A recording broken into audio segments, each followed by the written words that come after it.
Hi, this is Joey Scott from Taekwon-Do. In this video, I want to talk about some technique differences in both hand and foot technique when performing things in an ITF style. So, I can't go through every single hand preparation. Obviously, you've seen that hand preparation is a little different. Each technique has its own specific preparation.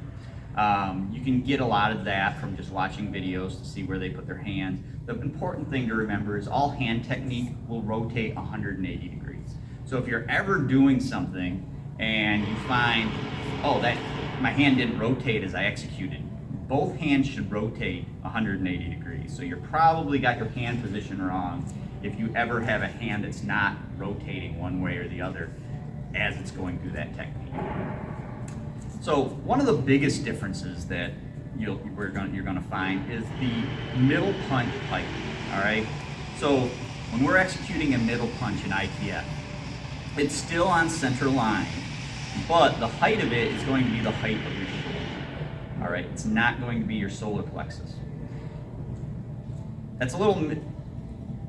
There's some misunderstanding on that. In ITF, it doesn't mean that we're punching. We're trained to punch right here on the opponent. We're still punching to their solar plexus. The middle height goes everywhere from your belt to your top of your shoulder line. This is the middle section. So they just chose for consistency to have the top of that section be where to execute all the punches instead of at the solar plex, because a middle punch could happen anywhere between that entire section. So if you are doing the ITF Sport, just make sure your middle punches, raise them up just a little bit and punch them at the shoulder height. Another thing that's different is all knife hand techniques start closed. All right, now not tightly closed. It's okay to have them have air seam through them. They don't have to be tight, but they start from a closed position and then open. So if I'm doing a knife hand guarding block, I start with those hands closed, and then as I execute, they open up. Same for like a knife hand, any knife hand low block. It's going to start closed and open up as I'm executing that technique.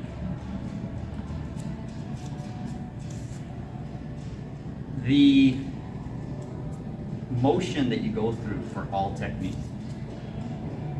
My old instructor would always, as we're going through patterns, would walk and do one of these, all right, as we were going through all the motions.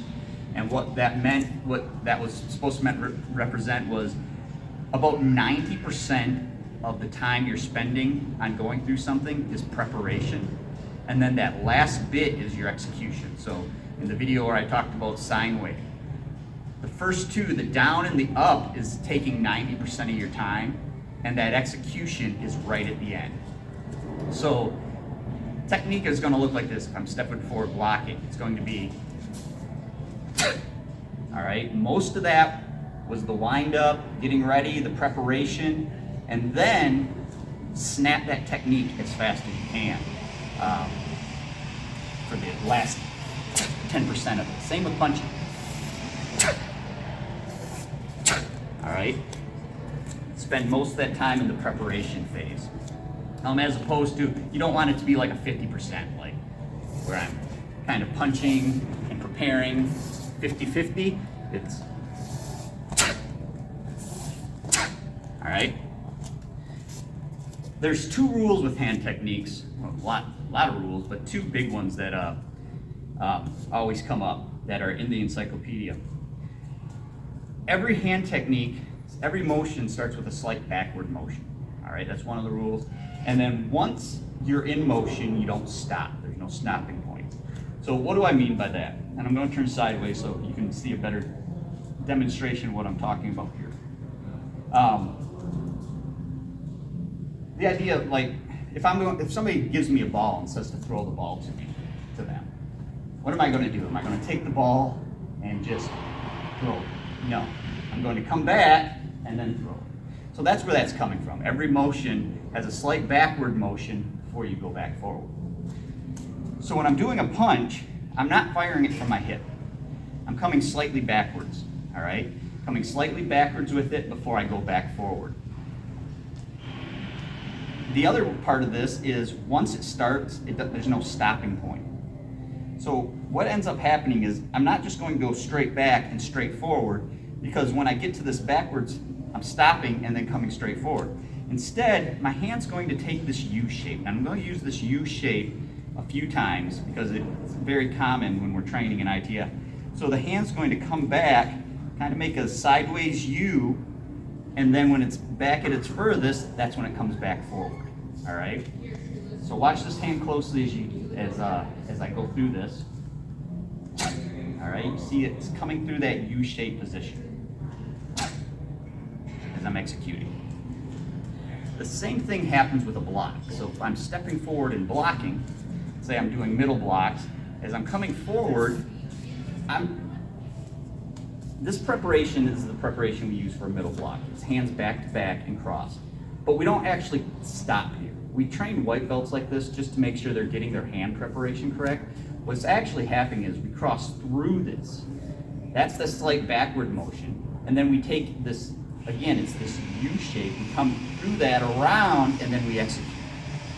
All right? That's that motion the hand takes. That's where it's slightly coming back and it's not stopping the entire time. So if I'm walking forward with middle blocks, it'll look like something like this.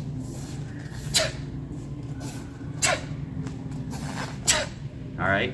Don't ever come to the position and then go from there. Keep it flowing. It's not a stopping point on that preparation. When kicking, the kicking heights are important, all right? My suggestion here is for every pattern, get the official written description of that pattern. In those written descriptions, it tells you the exact height you're supposed to put every kick. Lows to the belt, middles to the chest, highs to the face, all right? Those heights are important. I mean, I get told all the time by higher level ITF coaches, these kicks that are going up over the head, you can't do them, all right? You will get graded down for kicking over your head. So, an example of this is Gabe Beck.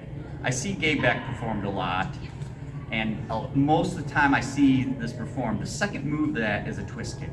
I see this twist kick being done high in the outside, just about by everybody. The description of that twist kick, it's low, but more importantly, it shows right in the application for it that you're hitting your opponent on the inner thigh. So the kick has to be this low. It's got to be going to your opponent's inner thigh. And your opponent's right in front of you. They're not off over to the side here. So that kick has to go low, but it also has to go in front of you when you're performing that twist kick. Not up high and not to the outside. So again, that's where those heights matter. A couple of kicks that are a little different are the front kicks. So in ITF, we call them front snap kicks. Whenever you're performing a front kicks will only ever be to the middle or low section. There are no high front snap kicks. So make sure you're definitely not throwing those to the face. When we do the front snap kick, it's a very fast back and forward kick. That snap part is very important in this. You'll never see it held out and posed at all for this kick. It's got to be back and out as fast as possible. And you'll see this if you go look at any ITF World Championship videos. Look for those front snap kicks. You'll see even the people winning, that's how they're performing those front snap kicks. Out and back as fast as possible. And now with the side kick, you can pose that one a little bit more.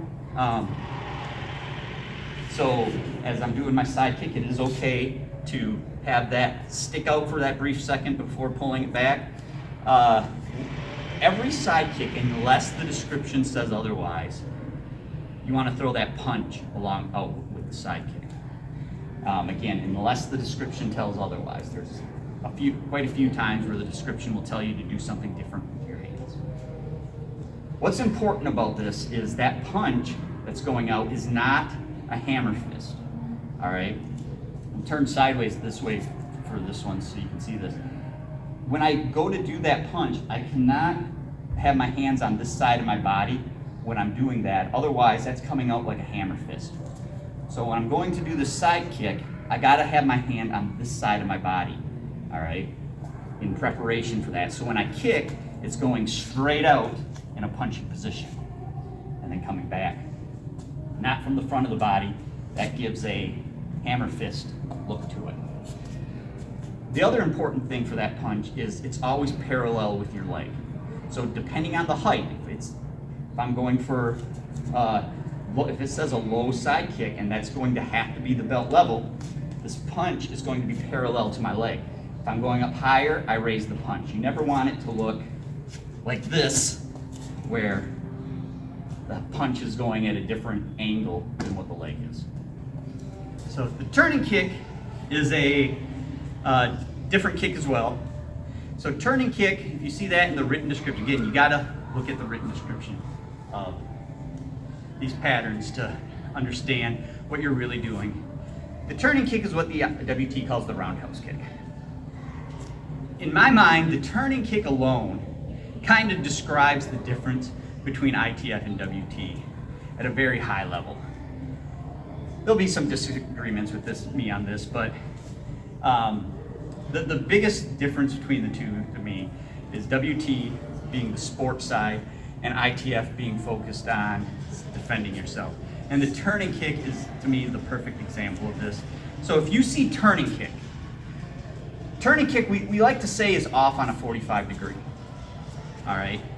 The turning kick done in front of you, like this, like we do in WT, we call that the side turning kick. The standard turning kick is actually a kick that's directed forward, like a front kick. All right, even though you kind of go through the turning kick motion with it.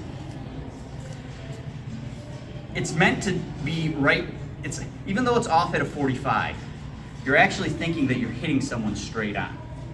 And that's where I think one of the big fundamental differences is. WT doesn't have a kick like a roundhouse that's going straight on. Because in sparring, you're sparring someone, that roundhouse is used to kick them head or body from the side directions. But who are you defending yourself against out on the street? You're not defending yourself. I'm not going to be attacked in an alley by a Taekwondo practitioner. I'm going to be attacked in an alley by someone coming at me, coming straight on at me. They're not going to be in a stance. So that's why that standard turning kick, it's used to think somebody's going to be coming at me like this, and I'm hitting them right in the solar plexus with this kick. The other big difference is in ITF, we practice turning kicks with the ball of the foot. Now, in the official description of both WT and ITF, it says the attacking tool on a roundhouse or a turning kick is the instep or the ball of the foot. The difference between the practice is, in WT, when I was doing WT, it was always the instep, because that works best in sparring, and that's going to score better, and it's not going to injure your opponent as much. It's more of a slap, whereas the ball of the foot is going to be bone breaking, all right? And it's not going to score well. In ITF, we train the opposite way, where we kick with the ball of the foot almost every time, and with the instep very little. So in ITF patterns, you're going to want to get used to throwing those turning kicks with the ball of the foot and not the instep. And at that 45 degree angle, which again is not, the opponent's not at a 45, they're in front of me. I'm just going straight forward with it into them instead of to the side of their body, if you ever see side turning.